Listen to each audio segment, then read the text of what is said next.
You know, it would be hard pressed to put the number of hundreds or thousands of hours that have gone into this case. It's been a full week of work and you listen to the list of law enforcement agencies, and when identify one law enforcement agency, there may be, in our case, there were probably anywhere from 30 to 40 deputies, investigators, crime scene techs that were involved with us, and you replicate that to Highway Patrol, no telling how many troopers were involved in this process all week, and the manhunt that occurred out in the western part of the state. Literally, probably thousands of hours have gone into this effort over a week. And like I said, if you want a definition of what law enforcement cooperation looks like, look at this case. Look at the past week. It's really, the Oklahoma Standard again comes into play, but Oklahoma law enforcement stood tall this past week. Sheriff, did Mr. Roach say why he helped Vance, or why he told you about how he helped him? At this point in time, that's all the information that I have to release. Was there a standoff with Roach at some point on Thursday, or a standoff at any point with him? No, not that I'm aware of. Did he say what Vance claimed the female victim lied to him about? No, we have no other information at this point in time on that. Any motive for Vance at this point? No, it's just at this point in time, a lot of things that we would like to have asked him, obviously we can't. A lot of questions we'll never get an answer to. And that hit list that he was reporting to have had, those people on the list are all safe? Everybody on his list of people that he wanted to bring retribution to, all of them are safe. If I believe Vance had a criminal history, he has a felony on his record or two, so he wasn't supposed to be in possession of firearms. I think that some family members had said they helped him purchase those. Is that being investigated? All I can tell you is that this investigation is still wide open. We have a lot of things that we're looking at, a lot of things we're waiting for further information on, a lot of things we're waiting on the processing of seams, cars, also the weapon. So there's a lot of unanswered questions at this point in time that hopefully over the next few days and weeks we'll have an answer to. Since he was seen at the convenience store in Sayre, is it believed that he just basically had been camping out at that remote location since that time, hiding out? At this point in time, that's really kind of the best guess. He's a felon, street savvy. He would know what law enforcement is looking for in a manhunt, and so obviously he picked a location that he could hide in.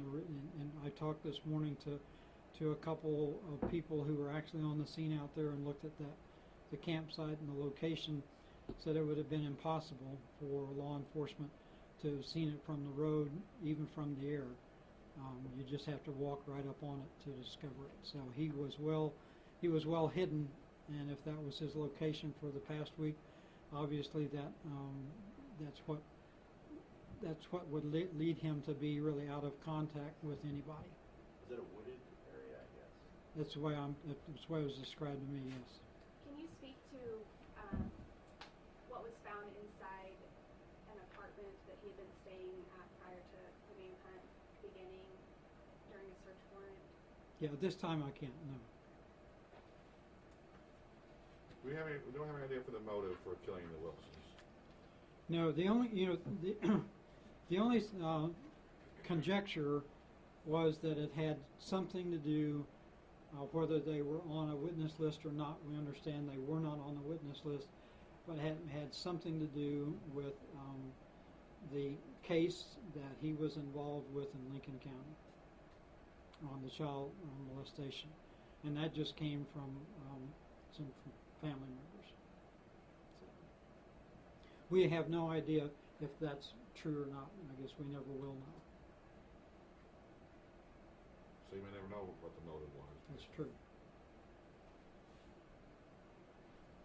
Any other questions? Have you talked to the victim's family since Vance was killed? Can you kind of characterize their reaction at all? Our investigators have, but I haven't yet. So. Can you speak about your deputy who was arrested yesterday? Okay. I can tell you that it was a surprise to me to have heard that. The information first when it came across to me, I got a call from, of course, one of our investigators relaying the information to me, and that Oklahoma City Police was going to do an interview with him, and one of our command staff present during the interview. We sent a lieutenant to be present when the interview was conducted. At the conclusion of that interview, I spoke with the lieutenant based upon and asked him to relate to me the conversation in the interview. He relayed to me the admissions against self-interest that were made by the deputy, and at that point in time I made the decision to fire him. So he was terminated at that point in time at that location of the time he was at. He was actually being interviewed at our substation up at Quail Springs Mall, and he was fired at the substation at Quail Springs Mall yesterday. Or was that Saturday? Saturday. A lot of things are running together, but I was extremely disappointed, and we placed a lot of faith and trust in him when we sent him to the academy, and when he pinned a badge on, and he let not only me down, but he let every member of this agency down, and every member of law enforcement.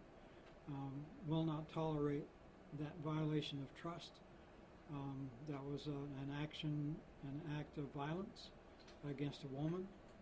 An act of violence against anyone is not acceptable, and in this case, an act which is known as rape is we won't tolerate it. That's why the decision was made at the conclusion of the interview to fire him. Has he had any prior instances while he was serving as a deputy here? Did he have anything on his record? He did not, and that's why it came as a surprise. He was a detention officer here at the sheriff's office. He did a great job as detention officer. Then he was selected to go to the academy. Those who are selected to go to the academy are based upon the job that they do as a detention officer working here in the jail. He had an outstanding record, and that's why it was so surprising to all of us when his name was brought up, that he would be involved in activity like that. To your knowledge, none of this stuff happened when he was on duty or anything like that? Yeah, as I understand it, absolutely nothing happened when he was on duty. This was all off duty. Can you confirm that he was a school resource officer at Elizabeth Ann Seton Catholic School in Edmond? I can. And it has, and let me make sure that you understand, his actions with the female had nothing to do with where he was assigned. Had nothing to do with the school, had nothing to do with any student. This was strictly an action between him and an adult female, not related in any way whatsoever with his employment at the school. It's concerning that he was around young children, though, I guess. Obviously, anytime anyone is involved in activity like this, we're concerned about him being around anyone, much less children. So we've reached out to the school. We've talked to the administrators there. Another deputy is already on the site, and we'll be going back through a selection process. They also were extremely disappointed. I received a note from children about the great job that he was doing, relating to them, working with them, playing basketball with them, doing a fantastic job at the school. So, I'm sorry, it was from it was from a lady at the school relating to me what children were saying. So they were extremely pleased. So this came totally clear out of the blue. I'm shocked. I'm surprised and extremely disappointed. Do you know how long you've been working there as a school resource officer? It was relatively a short period of time, I think just this school year. And he's been how long with you guys? February 2014. So 2 years. As a deputy, As a detention officer. as a detention officer. And it's really unusual that we have someone in the academy with less than 2 years in as a detention officer. He impressed a lot of people with his work here prior to being selected to go to the academy. I mean, he was a good employee, but we won't tolerate that kind of behavior. Period. And that, the great thing is that state law allows me a lot more latitude than police departments. I originally had looked at placing him on suspension until we learned more.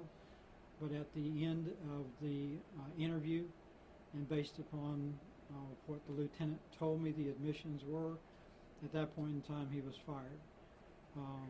And I'm very thankful that state law allows us to deal with issues a lot quicker than local police departments, just because of the way state law and contracts are in the state of Oklahoma. So. Any other questions? Sheriff. Thank you all. And let me say one other thing. I want to thank the media. This week has been a great example of how the media and law enforcement work together. I know y'all are blowing my phone up, but to me that was fantastic because we kept the citizens informed on what to be looking for. And that farmer out in Leedy, Oklahoma, knew what to be looking for. And I give credit to the media in the state of Oklahoma. From one end to the other, y'all broadcast the information. You kept showing his picture. You kept showing his car. And I don't know if it was directly responsible, but you kept our citizens safe because you notified them of the danger that was on the streets of Oklahoma. So I can't end this without saying to the media, thank you.